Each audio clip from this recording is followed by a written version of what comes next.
Zdravljeni, z vami sem Minka Gantar in danes bomo preganjali preteklost. Kaj to pomeni? A veste kaj?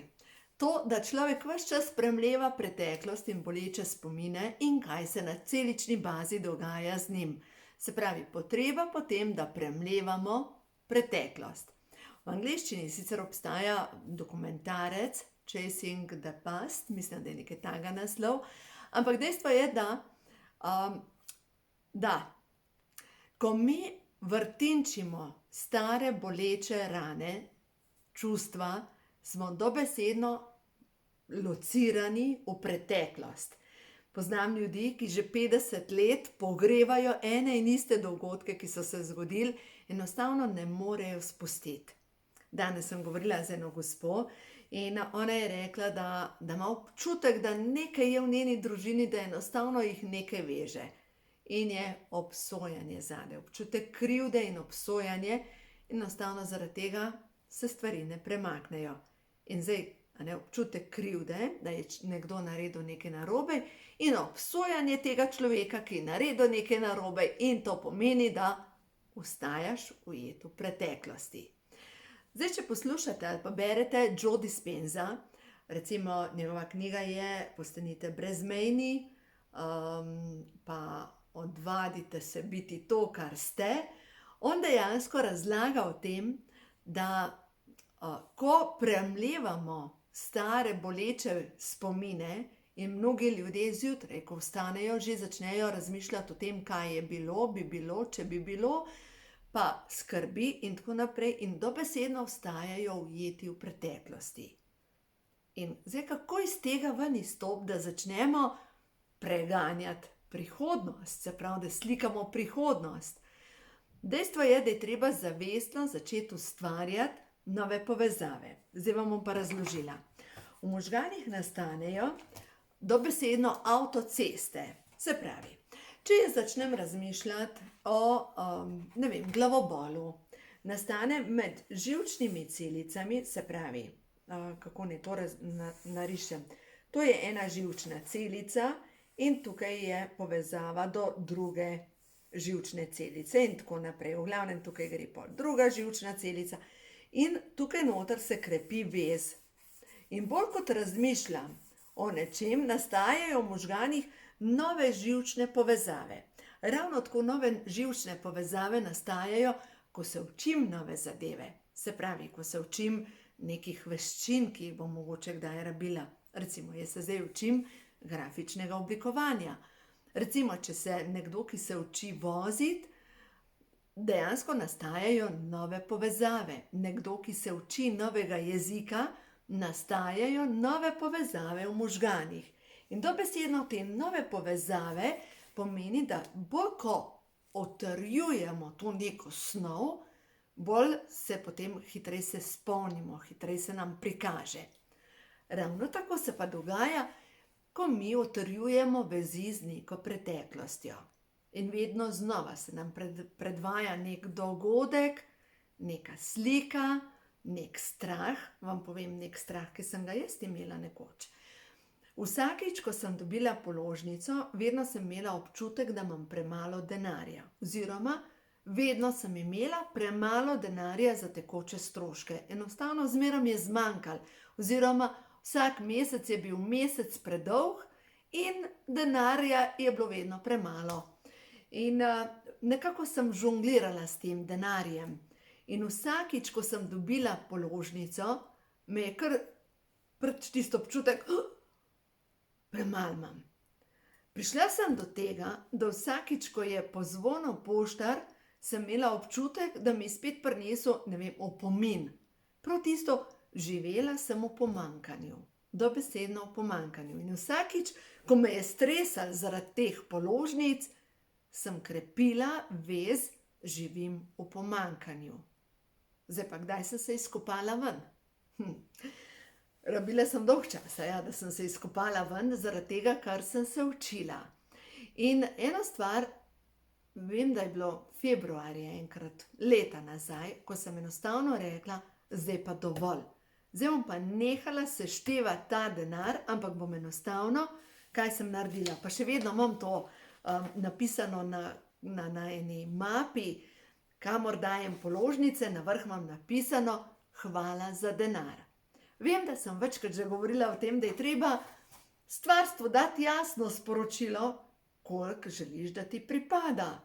Pač jasno moraš dati ukaz, želim, 15. potrebujem koliko, da plačam račune. Morate povedati cifro, koliko. Ne, 15. mi mora zmanjkati toliko in toliko denarja. Ampak takrat potrebujem toliko denarja. Vam povem, kaj se me je zdaj zgodilo. Imela sem za plačati račun za tiskanje in sem začela razmišljati, kako bom prišla do tega denarja, ker pač to niso majhni zneski.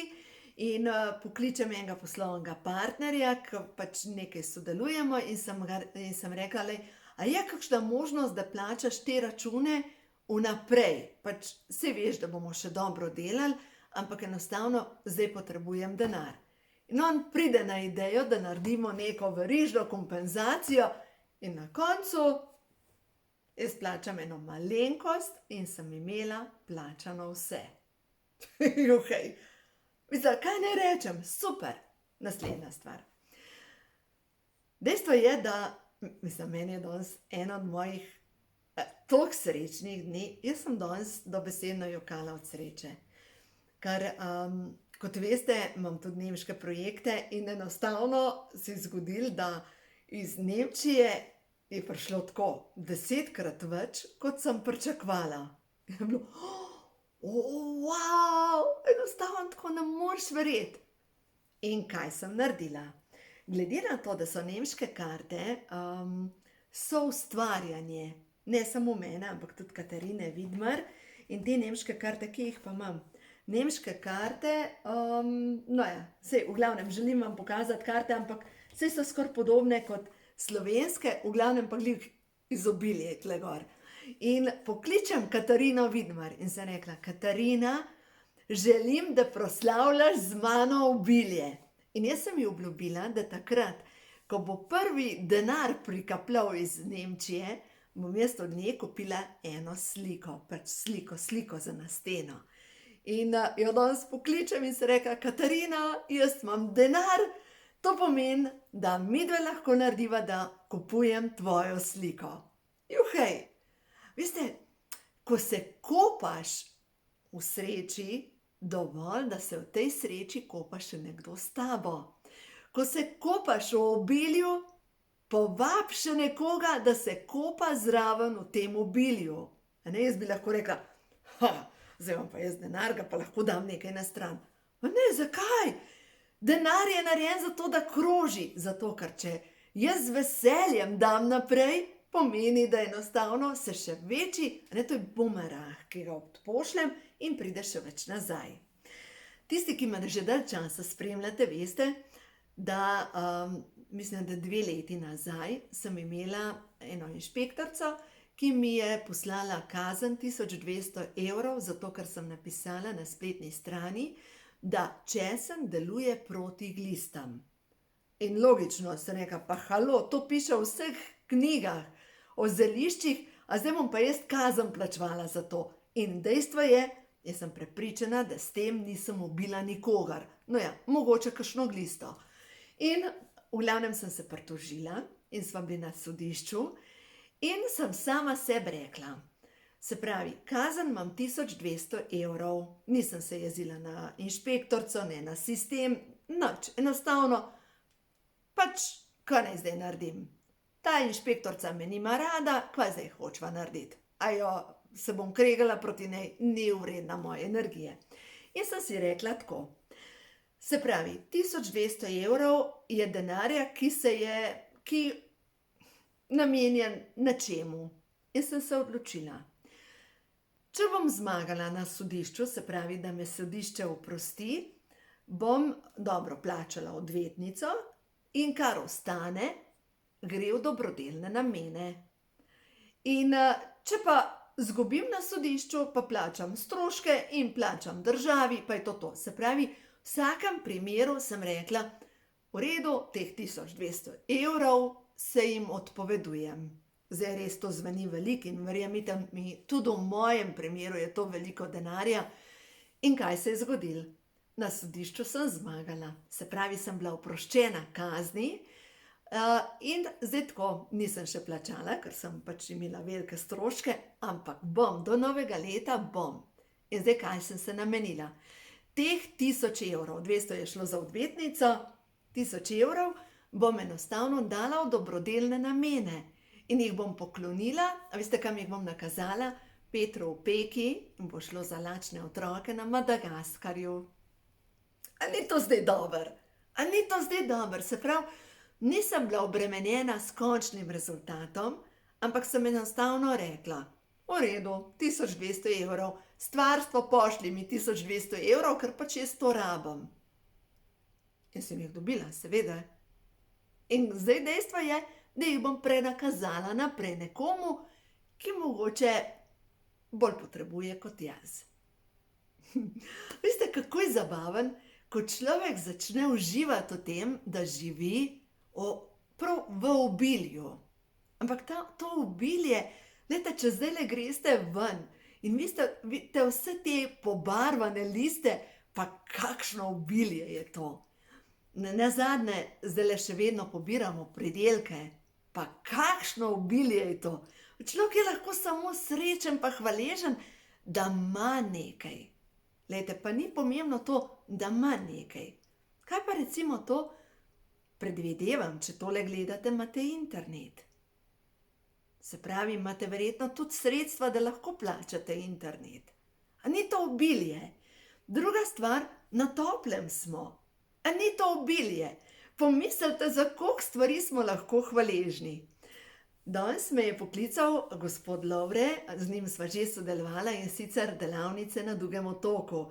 In tiste, ki ste bile z mano na Dugem otoku, a se je vsem nam zapisal ta Dugi otok na srce. No pa veste, da sem šla pred korono, se pravi, zdaj bo že 2 leti, sem šla pogledati en hotel v Rovinj in dejstvo je, da je wow lokacija, tudi hotel na nivoju, ampak takrat se niso speljale stvari. Enostavno, bili so pogoji taki, da ni šlo skozi. Potem se je korona začela, pa jaz sem knjigo začela pisati, pa spet ni šlo skozi.